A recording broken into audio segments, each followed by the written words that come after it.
Dès le début d'un cours modulaire, l'élève a accès à la description complète de toutes les tâches sommatives. Il n'y a pas de cachotterie ni de secret. L'élève a aussi accès à la description de la tâche d'évaluation sommative finale, communément appelée l'examen, sur la page d'accueil du cours.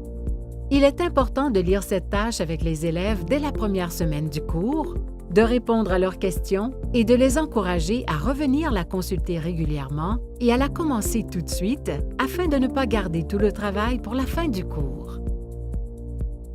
Contrairement à des méthodes plus traditionnelles d'évaluation, les tâches sommatives des cours modulaires prennent plusieurs formes: enquête, étude de cas, production multimédia, plan d'action et autres.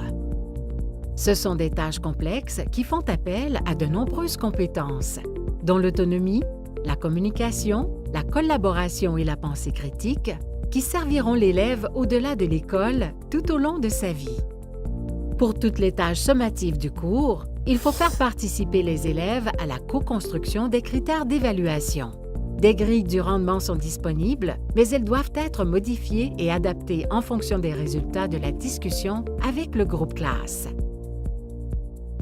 Pour évaluer l'élève dans ces tâches sommatives, il est recommandé d'utiliser la triangulation proposée dans le document « Faire croître le succès ». Les preuves d'apprentissage sont recueillies à l'aide d'observations, de production et de conversation. Mais comment suivre le travail de chaque élève dans un cours en ligne ou hybride? Simplement en vérifiant sa participation au forum de discussion, sa capacité de remettre ses travaux à temps, de vérifier sa fiche de progrès ou encore lors des suivis. Qu'en est-il des productions?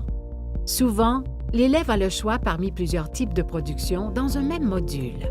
Il faut donc guider l'élève à choisir le format approprié et l'aider à bâtir son savoir en lui donnant régulièrement de la rétroaction lors de la réalisation de ses tâches formatives.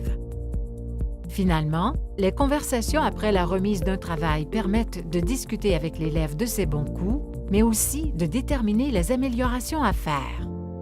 Pour faciliter l'accompagnement des élèves, des guides pédagogiques sont disponibles dans la section « Contenu du cours ».